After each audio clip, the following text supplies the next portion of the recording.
Pregando Jesus a partir do Antigo Testamento, edição de hoje, livro de Gênesis. Olá, eu sou Victor Fontana, esse aqui é o meu canal, ele pode ser um pouco seu também, para isso basta que você se inscreva nesse canal, ative as notificações, deixe o seu like, seu comentário, tudo isso é muito útil. Se você gosta de Bíblia e de teologia, o YouTube identifica que você tem esse tipo de gosto e passa a te mandar outros vídeos aqui desse canal e de outros canais que tratam do mesmo tema.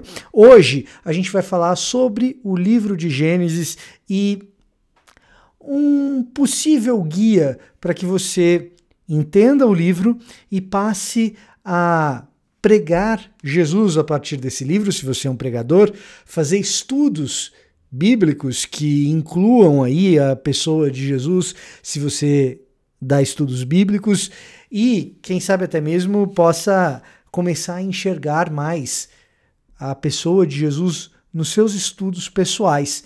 Então, vem comigo. Bom, antes de mais nada, eu queria dizer o seguinte: existem as menções explícitas do livro de Gênesis no Novo Testamento e as identificações mais claras com Jesus, como por exemplo é o caso do apóstolo Paulo, que relaciona Adão com Jesus, Adão o ser humano que falhou e Jesus o verdadeiro ser humano segundo o propósito de Deus, o novo Adão para toda a criação. Essa é uma correspondência direta, existem tantas outras. Mas o que eu queria aqui é primeiro explicar o livro de Gênesis no seu intuito original, sem necessariamente tocar ainda na questão de Jesus, e depois falar sobre como o Novo Testamento enxerga o livro de Gênesis. E então, aí sim, a gente fala um pouco sobre Jesus explicitamente, tá? Então, vamos lá. Quando a gente fala do livro de Gênesis, geralmente as pessoas respondem que o livro de Gênesis é um livro sobre como Deus criou o mundo. Isso não tá errado, mas tá longe de ser completo e tá longe de ser o principal. Porque, sim, o livro de Gênesis contém o relato de criação do mundo, na verdade, dois. Um de Gênesis de 1 até 2:4, a primeira metade, e outro relato da criação, 2:4, a segunda metade em diante. Mas depois disso, são 48 capítulos em que a criação do mundo deixa de ser o principal tema e tudo parece girar em torno de uma figura chamada Abraão e a sua família, a sua descendência. Gênesis 3 até 11 dizem respeito a Abraão. E Gênesis 12 em diante também dizem respeito a Abraão. Vitor, peraí. Gênesis 3 até 11 diz respeito a Abraão? Sim, é o que eu vou te mostrar agora. Adão peca, Deus vai em direção a Adão, conversa com ele e dá a Adão um juízo e também um sinal de graça e misericórdia.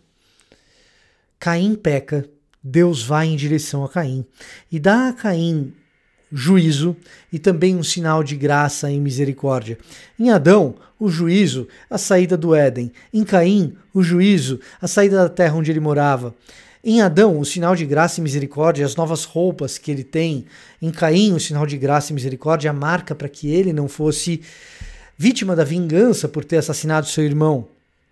Noé, o pecado do ser humano alastrado. Deus vai em direção a Noé e dá a Noé o sinal de juízo, o dilúvio, e um sinal de graça e misericórdia, o arco-íris e a promessa de que a terra não seria mais destruída por meio das águas.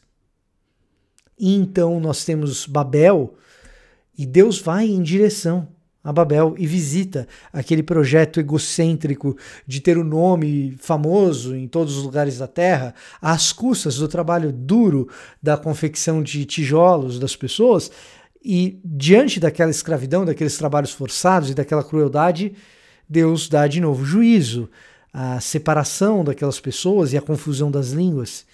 E você perguntaria, e onde está o sinal de misericórdia, que é o padrão em Adão, Caim, Noé, e estava tudo seguindo o padrão certinho em Babel também. E sim, o sinal de graça e de misericórdia é do lugar onde Babel foi construída a eleição de Abraão. Abraão, sai da terra e da tua parentela e vai para a terra onde eu vou te mostrar, e ali eu farei de você uma grande nação, e em ti serão abençoadas todas as famílias que foram espalhadas pela terra. É um sinal de graça e misericórdia ali. Então, os 11 primeiros capítulos de Gênesis são um prenúncio da chegada desse personagem Abraão, por meio de quem Deus abençoaria todas as famílias da terra. É o que nós lemos em Gênesis 12, de 1 a 3. E essa é a grande chave para a compreensão do livro de Gênesis, porque por meio da família de Abraão, Deus iniciaria o seu projeto de restauração de uma criação corrompida. E aí você vai lendo o relato dessa família de Abraão e você vai vendo que essa família é tão corrompida quanto, é uma família problemática, até a gente chegar numa figura emblemática chamada José. E José é uma espécie de cumprimento da profecia dada a Abraão, da promessa feita a Abraão, da aliança de Deus com Abraão. José, o bisneto de Abraão, cumpre aquela promessa. Quando o mundo passava fome, inclusive seus irmãos que tinham vendido ele como escravo, inclusive seu pai que já não mais o via, quando o mundo passava por fome, José é miraculosamente alçado ao cargo de governador do Egito, administrador dos bens de Faraó. E por meio de interpretação de sonhos e profecias, e também por meio de uma administração astuta dos bens de Faraó, José abençoa as famílias daquela terra, salvando aquelas famílias da fome. E assim a gente tem o final do relato do livro de Gênesis, quando José, diante de seus irmãos que tinham vendido ele como escravo, ele diz: olha só, o mal que vocês fizeram, Deus transformou em bem. E então as famílias da terra são abençoadas por meio da administração dos bens de Faraó, de modo astuto, por parte de José. Essa é a cápsula do livro de Gênesis.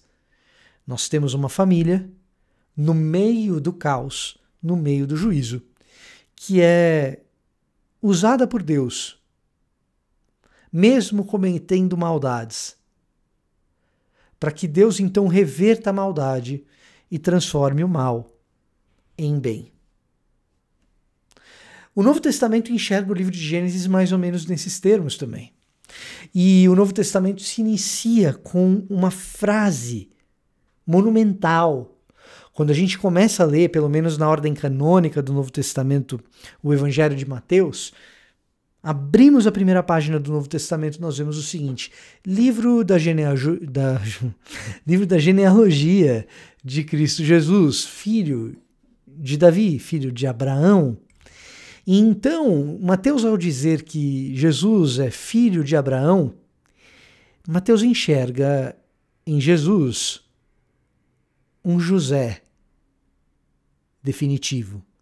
Se José abençoou as famílias daquela terra que passavam por fome, Jesus passa a abençoar todas as famílias da terra. Se José abençoou durante a fome, Jesus passa a abençoar em todo o tempo. Se José bola um plano que é astuto, porém falho, é o plano de José que gera o poder do faraó e dos sacerdotes da elite sacerdotal do Egito, que depois escravizaria os seus descendentes, o plano de Jesus é perfeito. E então, quando a gente compara a figura de José com a figura de Jesus, Jesus é o José perfeito.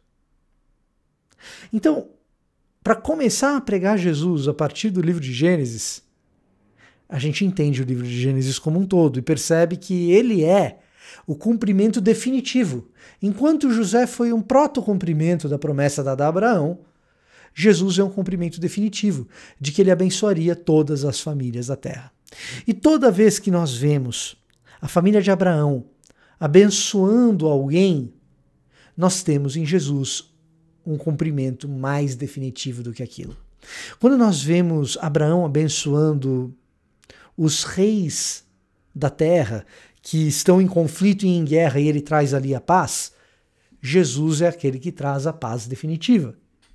Quando nós vemos Abraão abençoando Melquisedeque com uma oferta, Jesus se entrega como oferta definitiva. Quando nós vemos o próprio Melquisedeque como um sacerdote do Altíssimo, Jesus se faz sacerdote definitivo. Qual o papel do sacerdote? A mediação entre o povo e Deus. Jesus é o sacerdote definitivo. Quando a gente vê cada um dos personagens de Gênesis trazendo algum tipo de bênção, Jesus traz uma bênção definitiva, porque todas as bênçãos no livro de Gênesis são temporárias, à exceção de uma, a promessa que Deus fizera a Abraão, que da descendência dele surgiria alguém que abençoaria todas as famílias da terra. Esse alguém se chama Jesus, e é assim que a gente prega Jesus a partir do livro de Gênesis. A gente vai ter mais vídeos nessa série, aguarde aí Êxodo, Levítico, Números, Deuteronômio. E se você gostou do que você viu nesse vídeo, deixa o seu like, dá uma passadinha aqui na descrição, onde tem o meu roteiro de estudos teológicos, inclusive sobre como interpretar melhor o Antigo Testamento. Eu tenho certeza que você vai gostar. Antes de você comprar o seu próximo livro, compre esse roteiro, tem o preço de um livro.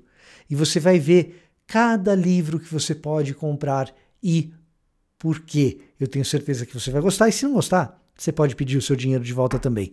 Esse era o meu recado para hoje. Eu vou ficando por aqui. Até a próxima.